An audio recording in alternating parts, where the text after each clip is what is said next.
Hello, solid agents. My name is Dan Rochon, and today I am joined with Hero Nation's Kelly Garcia Kilmer. Sorry, Kil. Hello, Kelly. How are you? Hey, great. How are you?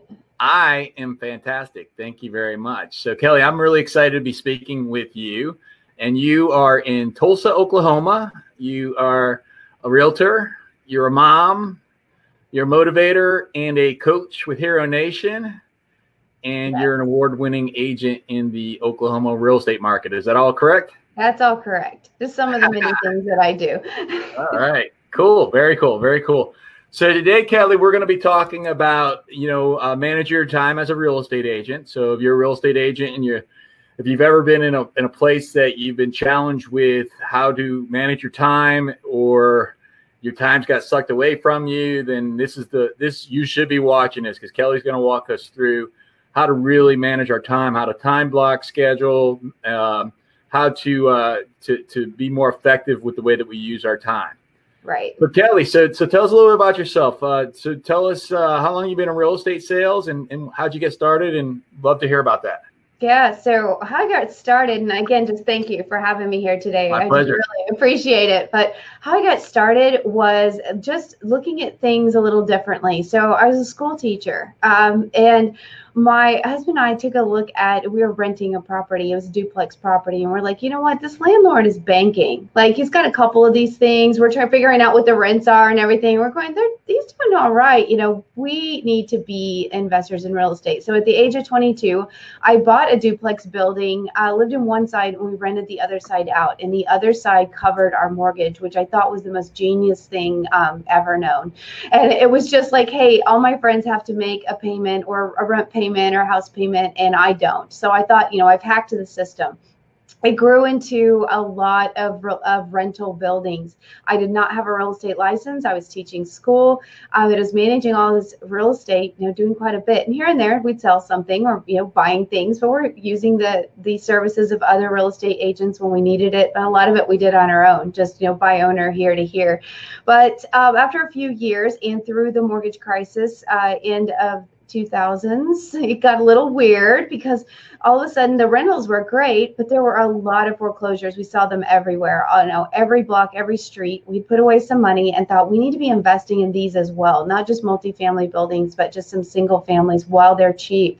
There's so many of them. So started investing that way. Around 2010 is when I made the big shift to get licensed. So got my license. We're doing so much real estate, thought, I need to have my license. Perhaps I could help others, with this. It was a dream. Like, I could help others do what I've done. I could help them buy and sell things. So did that, got my broker's license to open my own brokerage. And so 20 something years of real estate, because that's already been a decade ago since I did that. So again, quite a bit of experience in the management side. And now just as a broker, then an independent agent with a large brokerage, then a team leader. I've done kind of a little bit of all of it. Very cool. And so it was really, setting yourself up for a good financial future, getting that duplex, renting out the other side and living for free. And then recognizing the opportunity of a shifting market in the 2010s, 9s, and then getting your real estate license so that you could help others to achieve their financial destiny as well. Is that correct? That's it. Cool. And you've now have transitioned into, you still own your real estate sales team in Tulsa, and you also spend a lot of your time helping other agents across the country with Hero Nation. And yes. So one of the things that I know that is a challenge for a lot of agents, and I'm sure that your clients have shared some of these challenges with you, is really just, all the time pressures that we have in real estate sales and business in general. But we could spend 24 hours a day every day and still not get everything done. So how would you, if I was your client right now and I was coming to you and say, Kelly, I'm Dan, I'm pulling my hair out, like literally I pulled it out already. How would you coach me? Okay, say I lost you there for a second. Your screen froze. But how would I coach you? Like, how to get our schedule together? Was that the question? Sure, absolutely, it was. Yeah, so that is number one, I think, with agents is they want to do more in less time. They're either producing really well and it's killing them because they're not seeing their family, they're not getting any personal time, it's just killing them, or they're not getting the results they want and they're frustrated with what's going on. And both of those things can go back to scheduling. It's like, what are you doing with your day? How efficient are you being, either with lead generation or managing the business that you already have if you're already producing really well? So one of the things I ask first is just, let me see your calendar.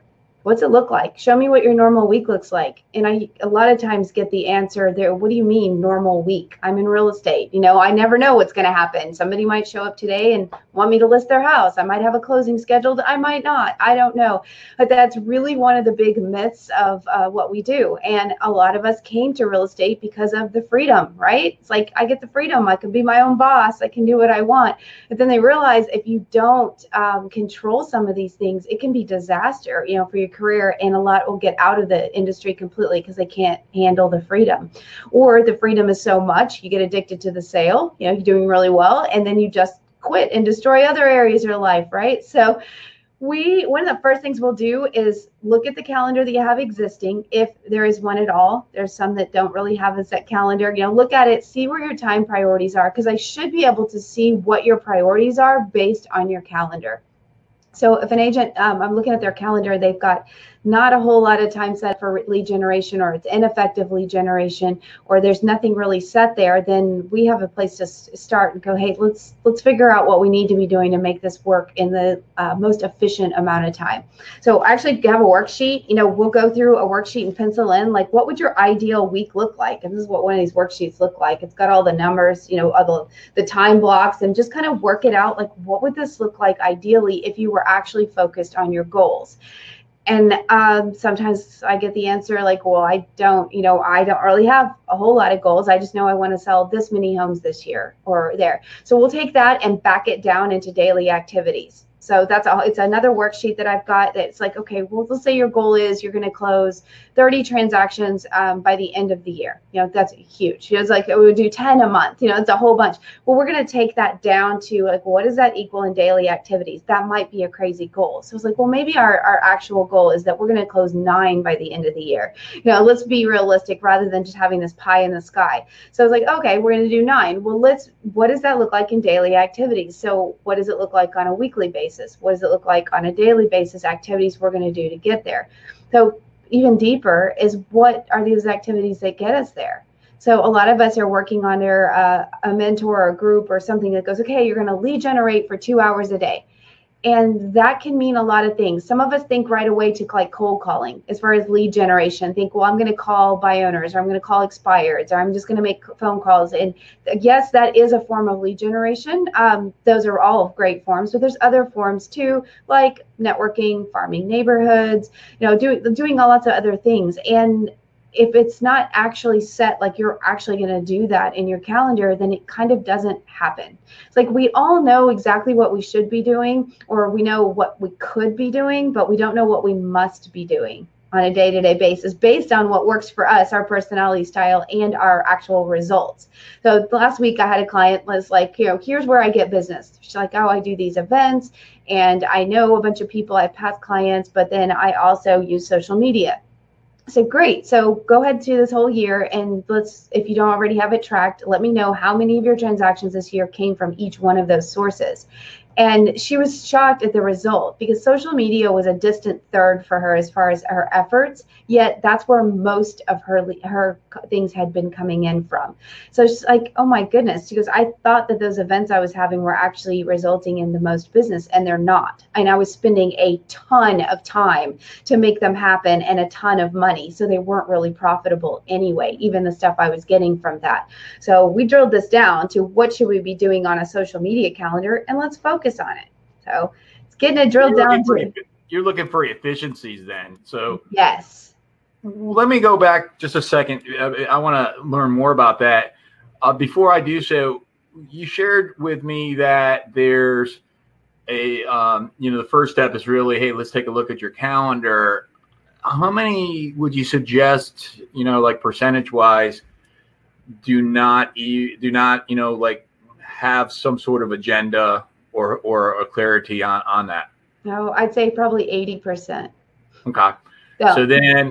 So that's really for most, that's really sort of the starting point is, here's the opportunity of, let's box in your priorities into an agenda, so that then we can, once we do that, then we can become efficient with the activities that we do.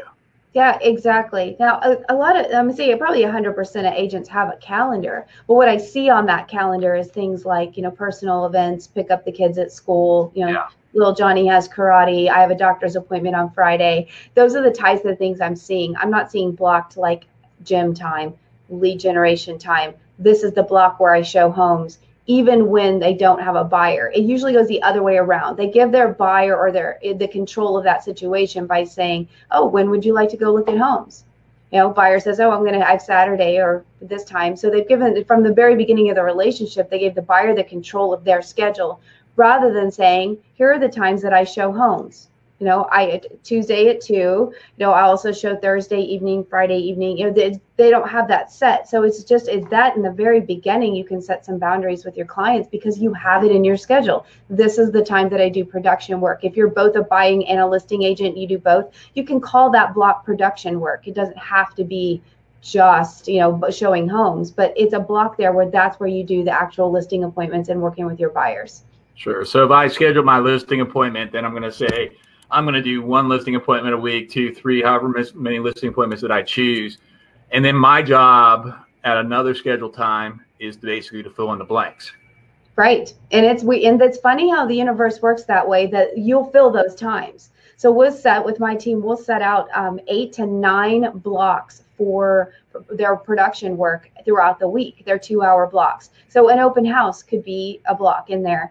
Another block could be a listing appointment. But it's very interesting how they are able to fill those times because they're there. They create them and they're like, oh, I still have 3 blocks open this week. So what goes there? And what really the answer is, you're going to fill it. If you absolutely can't put production in there, then that's a lead generation block. Yeah. Rather than I'm just going to do nothing because I have, there's nothing there. So I'm just going to kind of chill out. So sounds like you're sort of using it as like a linear pathway of your lead generation first, and then your client production time second. And if I don't have the opportunity for client production, then I revert back into the beginning of the series for the lead generation and then move forward. Do you understand that? Absolutely. Yeah, the lead generation time still sticks because a lot of agents will get on the roller coaster, right? You get busy, you got things going on, and you stop with the lead generation block because you're busy. So then once all those things close, then now you have no business. So you learn to lead generate again, and you get stuck in this cycle of on again, off again, great months, and then it's followed by a bad month. Now it just happens that way. I want to add too that I have blocks in my schedule, and I encourage my clients to for the personal side too. So I mentioned gym time, the doctor's appointment, those things, of course, but also date night, time with my kids. I've got 4 teenagers in my house still, 18, 17, 16, and 12. No, there's blocks of time for spending time with them, doing their events, going to their activities. But the really important stuff is like that, the date night and the time with them, because if it's in your block, then you've given yourself permission to be there. So as an agent, if you're sitting at your child's football game, watching, and you're going like this, like, hold on, I need to schedule this appraisal. Is that guilty? I mean, guilty because that was me. I'm the person who's trying to do things all the time and pay attention. When we get these blocks set, your family knows that when you're in your lead generation block, that's what you're doing. And when you're at date night, that's what you're doing. You put the phone down, and pay attention to the people around you. And it just gives you that like mental, you can drop the guilt about not being, here's my schedule. I follow it like clockwork, and I don't feel guilty when I'm not at one place or the other. It's like, it's okay. This is where I'm supposed to be. Yeah. So it allows for you to have a more controlled and structured life, and also have more predictable results, because I know that, and it sounds like you're taking a look at your priorities of, well, if I want to be physically fit, then I would schedule time for the gym. If I want to have a healthy relationship with my spouse and my children, I would schedule the time with them. If I want to have a healthy business, I would schedule the time for time blocking and production. And it seems like those 4 things that I've heard you speak about thus far are high priority type actions. Yes. For sure. And I know what you're thinking. Like, this lady runs like a tight ship, like a classroom. Every hour is scheduled, right? And agents sometimes push back at that. They're like, no, I got in here for the freedom.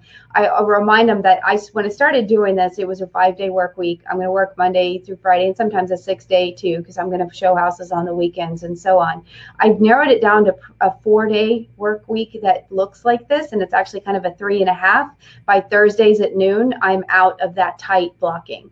So it happens from first thing Monday morning till about Thursday midday. I'm in pretty tight schedule. And then beyond that, it's flexible. And that allows me to say, like, it's like, hey, you want to run out of town for a weekend? We're going to go do this. Great. I have a 3-day weekend. Whenever I need to, it's clear. So, and that time is flexible. If I choose to work, great. If I choose to just take a 3-day weekend off and not, that's okay too. So it's there. So I've narrowed it down, and I figured out I can do that for 3.5. And then I take that mental break. I don't live like that strict. I think it's impossible for us humans, especially agents in our crazy minds, to do that. So I just train myself to be really, really intentional for 3.5 days a week. And that's it. Yeah. You're reminding me, I'm not sure I'm going to get this right. Maybe I think I will. A former Navy SEAL, Jocko Willink, says that the freedom comes from the discipline. Oh, and yes. I think I got that right. Yes. Yeah, and that's what I'm hearing you say there. Absolutely, and that's what frees you up. So you get those weekends where you can just be present, or your weekend may be midweek, maybe Tuesdays and Wednesdays that you decide those are your free days. That's okay. No, it's like, but you need it. You need that mental break, and it's true. It's freedom when you get there. So what do you see for, I know you've been in various leadership positions and coaching positions, and you're in the trenches as well. What do you see as the biggest challenge that an agent may have in regards to taking a look at following a system such as that? It's the people around them, I think, is that they think you're crazy. When you first lay out like this, something like this, you go home and tell your spouse, like, look, this is what I'm doing. And they're like, what? Like, this is not normal. This is like, what are you trying to do here? I think it's that. And getting the distractions out. That's the other thing. We are constantly like distracted by things, the emails, the phone calls, the Facebook, the everything. And if part of your lead generation strategy is social media, you get on there and you start doing something, but you know how easy it is to get sucked in the Facebook hole, and you're looking at stuff for hours, and now you've lost that time. So when you do this, you've realized, okay, I have to be intentional. If I'm getting on there to do social media for my business, great. I'm going to be here for 10 minutes and then I'm out because I've got something else on my calendar. So say that's the biggest challenge, is kind of getting the distractions around you calmed down, which may be the people around you. For me, I had to come to the office. I had to make an office space to be in rather than at home. There's too many distractions to run it. My team knows when here's my schedule. And I did make, like, for my team and my family, they have access to my calendar. Yeah. So I don't get the blow up, text, email, call, whatever, like, why isn't she answering? No, they can look at my calendar and know why I'm not answering. She's here. She'll call me when she's done. Yeah. And I would believe it's also about communicating the priorities with those around you. And you mentioned about somebody that's new to doing this, that their spouse may be like, what's going on? And I've even heard of spouses getting a little bit annoyed with it, like, what, I have to do schedule time with you, and communicating, no, honey, like, you are the most important thing in my world, and when I'm with you, I want to be 100% with you, and I have to play my part in feeding our family. So when I'm working my business, I would prefer to be 100% with my business as well, or whatever else is a priority. Yep, and vacations too. You can go, sure. Most agents go on trips, which means you get sand in your laptop. You ever been on one of those? Yeah. I have. Yeah, me too. Guilty. It's that trips instead of actual vacations where you have that time. And that's a block too that you have to learn to do, is just block it out and go, nope, I'm on vacation. Awesome. So one of the things I wanted to talk to you about is business networking. And, so understanding, because you mentioned about efficiencies earlier in the conversation. And so understanding, like, okay, and then you also mentioned about lead generation, how it doesn't have to be like banging out the phones calling for sale by owners expires. It could be that, yet what resonates with you through your behavior. So tell us about, how can I utilize a business network to be able to do a more effective, efficient, productive, profitable business? Yeah, so thank you for asking that, because that is something I'm really passionate about. I found it kind of, again, a hack in efficiency in lead generation. And it's like when you do call by owners, expireds, you're working with people, and particularly I worked with a lot of people who are moving out of town. I was doing relocations and things. So I get this client that I help them sell their house. They're thrilled. I get a paycheck and they leave. And that's kind of the end of it.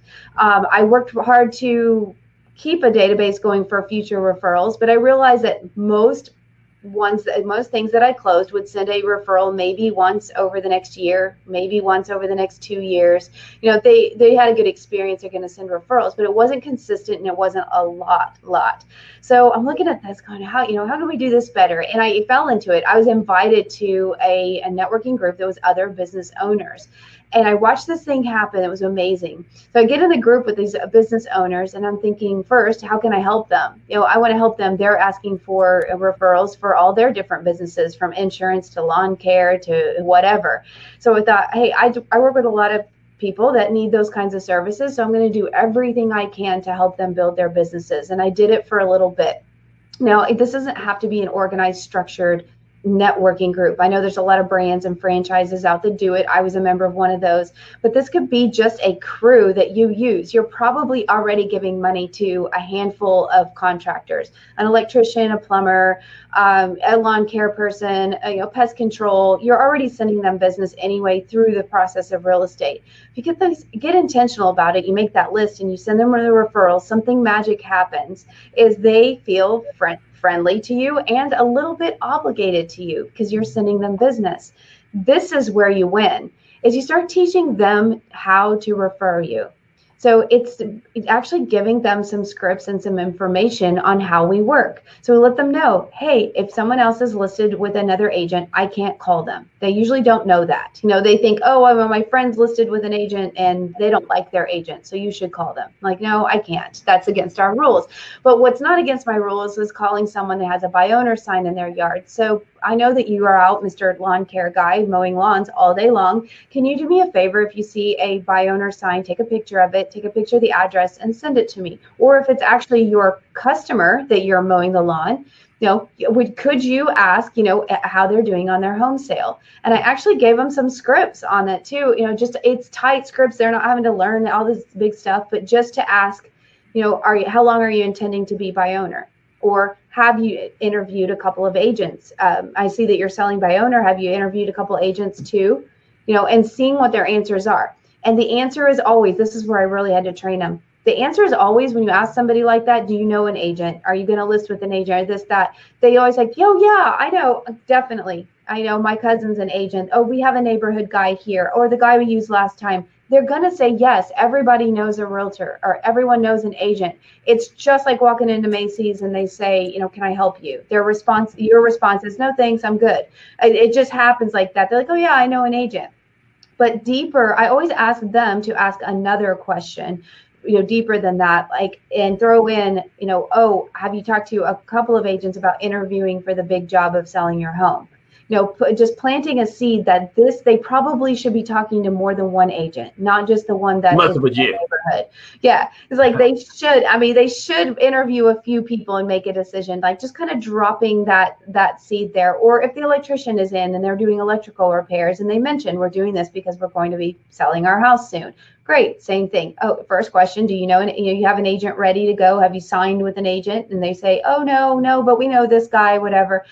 Oh, cool. Well, you know what? That's really good. Hey, hopefully you're interviewing a couple of agents. So, here's someone you should really talk to. Do you mind if I give her your name and number? Again, the triangle, I want to be able to call them, because if the card gets passed over, they're probably not going to call, right?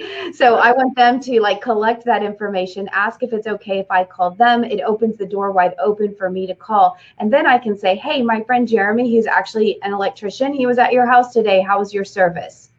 And they're like, it was great. It was okay. It was great. And they was like, okay. And I'm like, perfect. Well, he mentioned that you were doing electric service because you're thinking about selling your home. I work with agents. I work with buyers in your neighborhood all the time. And I would really love a chance to meet with you and see your home. Would Friday work?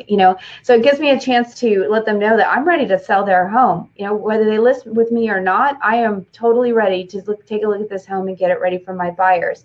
So it's the referral network, and it still goes on to this day. It just keeps getting bigger and keeps going exponential because I continue to feed my business referral partners with business. And then they think of me when it's time, to think real estate. And they ask that second question instead of just going, hey, a realtor? And they're like, oh yeah, we know somebody. Okay, good, thanks. No, that's the end of it. And I just tell them that, like, everyone's going to say that. So if you're going to make an effort to talk to them, just, can you ask the second question, please? Like, are you open to interviewing a couple of agents? And then they will get that door open for me, and it's beautiful. Yeah. And Kelly, thank you for sharing that with us. Something that I heard you say, two things that I want to sort of pull out, make sure that the viewer is caught, was you started by sharing, I'm going to help you first. And then you carried on to, I'm going to say, these aren't your words, but they're mine, is following the law of reciprocity. So when I help you, you almost feel obligated to help back. And so I'm going to lead first by helping you. And then in return, you're going to feel as though if you want to help me back. Is that what I'm hearing you? Yes. And you can build an entire business around this form of lead generation alone.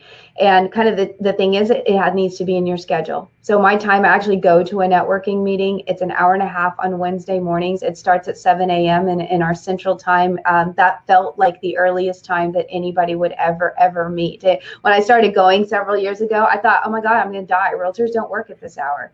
Like, this is awful. But then I realized quickly that is the hour that the business owners were up doing business. And now a 5 a.m. wake up call is no big deal. It's like, it's just normal for me to run a miracle morning. But back then it was a challenge, but it opened my eyes to, this is important and it needs to be consistent to make it work. So it's part of my lead generation blocks every Wednesday year round. It's going to happen whether I feel bad, whether business is good, business is not so great, whatever. I'm going to get there and build consistency.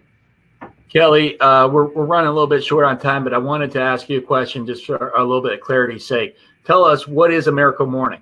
Yeah, it's a miracle morning. So it's the book by Hal Elrod.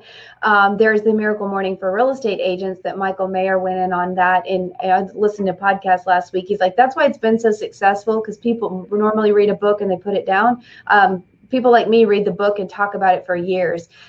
Miracle Morning is just having a morning routine. You don't have to run the exact schedule there, but just a great morning routine that gets your body going, gets your mind going, gets your focus set for the day. And that way you can accomplish all these things and just be, very intentional about what it is that needs to be done for the day. Makes a total difference instead of just popping up, hit snooze 4 times, run into the office, where's my coffee, spend an hour trying to figure out what you're supposed to be doing, and then you pick up the phone. You've already wasted half the day.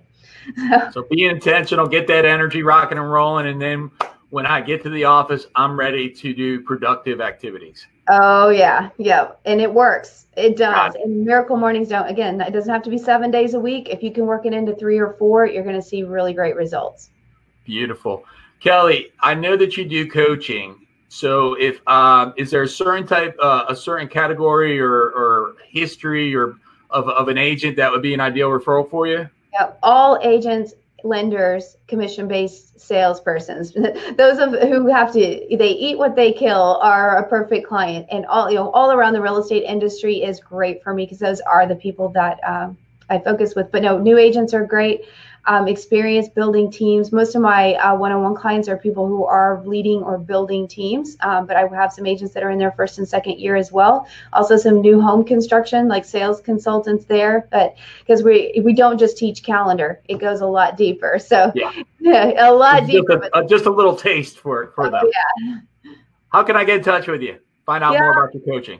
So I'll tag in a link here that you can get on my schedule for a 30-minute one-to-one, and we can talk about the topic that's bugging you, whether it's lead generation, calendar, or otherwise, you know, setting goals, family balance. And then my other thing is the fitness thing. That was the piece that I added to my business several years ago, was getting myself in shape, not just my business in shape.